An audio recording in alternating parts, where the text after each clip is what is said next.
Hi there, I'm Alex, CEO and one of the co-founders of the Data City, and in this video I'm going to show you how to use our product like a advanced business search engine, or industry engine as we call it. So what I've done is I've started on the Explore section, which shows you companies as results. At the moment I'm displaying all UK companies currently active, which is over 5.6 million.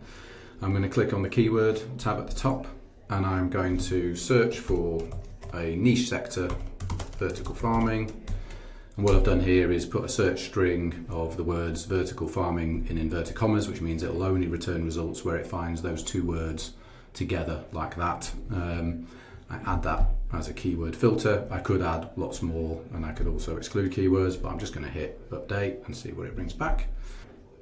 This is now showing me all 882 companies in the UK whose websites mention the phrase vertical farming.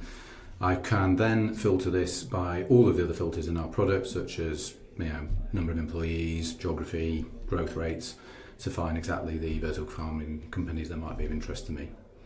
That's all for today's video. Thank you very much. Bye.